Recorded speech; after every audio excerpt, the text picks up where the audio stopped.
Hi, I'm Cowboy, owner-operator of Phenix Knives here in Bellville, Texas. So I've been blacksmithing for about 23 years now, and I'm classically trained as a bladesmith. My family did not do this. A gentleman by the name of Lee Oates took me into his family and taught me the trade in a very traditional way. I've got to travel all over the United States. I've worked a lot of living history. I've been blessed enough to go over and study in Italy, Germany, France, Spain, kind of all over the place to learn how to do my trade. Now I turn around and pass it on to young people and keep the trade alive. 17 years ago, I was traveling all over Texas doing shows, educational venues, things like that. And I was at a show when I was approached by the chamber from Bellville, Texas. They asked me what it would take if I would come here to do one of their shows.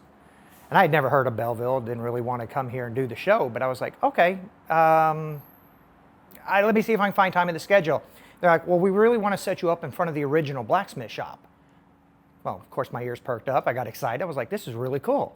Sounds like a neat event. So sure, I'll come to your event. So I set up here at the event and had a really great time. It was a really cool event that they used to do. They ran Longhorns right down the middle of the street. It was a really great deal. Had a great time at the show. After the show ended, the owner of the building and he asked if I wanted to see the inside of the old blacksmith shop. And I did, so we checked it all out. It was an empty building at that point.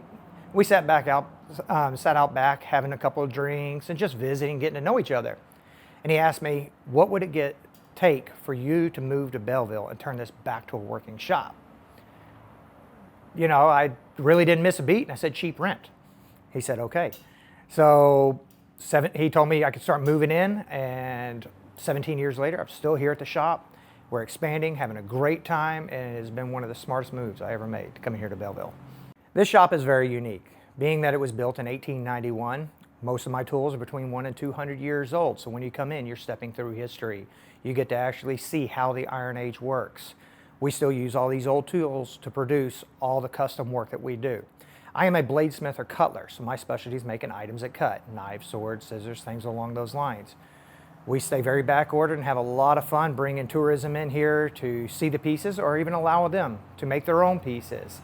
So when you come into our shop, we will have a lot of high carbon tool steel knives and all sorts of unique art, sculpture, decorative, ornamental iron that we have made throughout the years. It's a very unique stroll through history that we hope you come and enjoy. As a bladesmith, I've been truly blessed. I've got to do many TV shows, many newspapers, many magazines, so I've had some very good fortune in doing this. One of the most famous things that I've got to do was Forged in Fire. That was a very unique experience for me. It's something I never thought I wanted to do was reality TV. They called me up and asked me, which I'm very honored because I was season 1, episode 6. So they asked me to come, even though I turned them down a few times, saying it's not really my thing. They harassed me until I decided to make the choice. I made it to New York and started talking and looking around at people. And I see the guys that start walking in. My competition that I'm about to compete against, some of these guys have been doing it almost as long as I've been alive. So it was a very scary feat. I actually went back to the hotel room and called my wife that night and said, baby, I think I was brought in to be the comic relief. This is a very scary thing. She encouraged me, said I can do this, stand tall and go at it. It was a really fun thing. The easiest way I can express the way it was like is imagine going in front of the Super Bowl crowd and then having a spelling bee against your teacher. That's all that was going through my mind the whole time, is like, I am about to do this on live TV with people, which is really a scary thought. But it was really a lot of fun. It was a very great experience, and what it created was one of the coolest brotherhoods that I've ever had. Everybody that's been on the show for 8 seasons now are brothers. I can call any one of them. I talk to 1 to 2 of them almost every day. I can go any state and say, hey, I'm coming to this state. And I'll get 5, 6 phone calls saying, hey, we live here. You got a place at our house anytime you want. And I've never met these guys. So it's been a really fun experience to get involved in that and be a part of that world. And we host the largest gathering every year at the beginning of April that you can come in and enjoy meeting these Forged in Fire guys. We don't charge. You get autographs, have your pictures taken, ask them what it's like to be on the show. It was a really fun experience that I like to share with the rest of everybody else out there. So some of the things we make here in Phenix Knives, like I said, our specialty is doing custom knives. This is a replica of what I did on Forged in Fire, which was, we were the first episode to do canister Damascus. It contains chainsaw chain, bandsaw blade, steel cable rope, and powder 1095 metal. We had to create a solid chunk of steel before we made that on a very short time frame. We don't normally use that short a time frame, but it was a lot of fun to do that experience. Some of the other blades we do is from everyday carriers, folding knives, to your average hunter or everyday carry, to kitchen knives, to even doing fantasy swords and other things like that. Around here, you're limited only by your imagination and just having a lot of fun. So I work in a coal forge. We're burning bituminous coal. There's 4 kinds of coal: peat, lignite, bituminous, and anthracite. This is very deep mine bituminous, borderline anthracite coal. These fires are burning about 3,300 degrees. This is 1,000 degrees hotter than it takes to melt metal. When you go light a campfire, that's going to burn about 1,100 degrees. Your average house fire is burning at almost 2,700 degrees. This is 3,300 degrees. Coal is very unique because it's both a fuel and an insulator. So even though it's burning at almost 3,000 degrees, I can reach my hand down here and touch this coal and not worry about getting burnt. It traps the heat in there that well. And we bring our metal up to 2,100 degrees. At that temperature, the metal becomes nice and soft. We're using a grand bellows here, which is a 2-chamber bellows to actually heat our fires up. So the bottom pushes air into the top. I'll give it a little air. And as long as that top's going down, it's pushing air through the pipe and up underneath the fire. Now these fires will heat this metal up in a heartbeat. And everything we do is based upon color, the color of the fire and the color of the metal. So we're going to bring that up to just over 2,000 degrees. And at that stage, it becomes soft and easy for us to shape and work on to any way we want.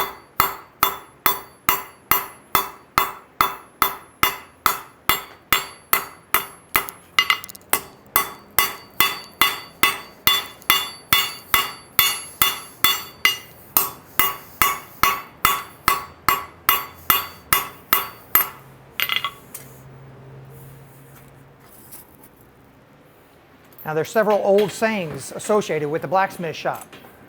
One, don't have too many irons in the fire. This fire will melt this metal off in seconds if we get distracted by anything out there. So that's why they say don't get too distracted. Don't have too many irons in the fire. But once I get it up to temperature at 2,100 degrees is when I set it on this anvil.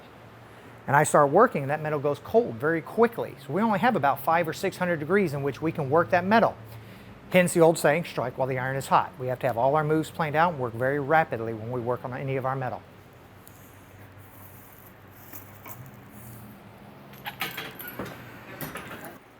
All right, so on average, most of our knives are going to take between 30 and 70 hours to make. So most people think that with us forging a knife, this is the majority of our work. The forging is actually only 10% of what we do. More often than not, we have to spend our time back there on the grinders, polishing and hand sanding and cleaning each one of these pieces up. So this is a little bit of the work, but it's going to be on average about 40 hours before this knife will be in the case and ready for the customer to come pick up.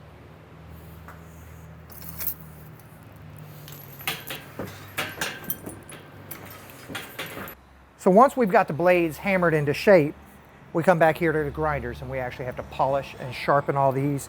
So we'll finish cleaning up the tapers, drill all the holes in here, and then do a lot of sanding till we get it really clean, all the file work down the back, the pretty stuff.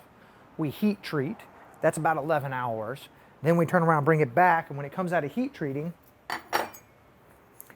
it's actually going to be all dark and discolored again. Now you can see we've got the file work on this one, all the holes drilled. We'll clean and polish this. We'll spend more hours on the sander. Then we're going to spend hand sanding this from 400 grit to 2,000 to 3,000 grit hand sanding till we put that mirror finish on here, so it's just like looking in the bathroom mirror. Then from there, we're actually going to come in and start picking out whatever handles you have chosen to lay up onto here, drill, pin, epoxy those together. We spend the next day sanding and sealing those handles to get that high luster, build the leather sheaths for them. Then we come back, do the final sharpen, put the knife in the case to sell. So it's a very long process to get each stage done, but to make your knife the way you want it. Left, right-handed, colors of handles, choices of fireworks, to make it precisely your piece. All right, so after we forge the blade, then we've ground the blade, we get to choose the handles. So you pick out the handles that you like, you come over here, and we're going to sit down and lay everything out, start gluing all of our handles up, start slowly sanding and sealing these handles. So we get lots of different kinds of choices and things like that. And we use lots of fun materials. So we use all sorts of woods and synthetics. And they're hard to see until you actually really lay them up, and they just come up with vibrant colors with all the sealants and the clear coats that we do. So we'll sit down and slowly, meticulously sand each piece to make your knife what you've always dreamed of.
I'm Jack Cagle, and I have the privilege of serving you as the Commissioner of Harris County Precinct 4.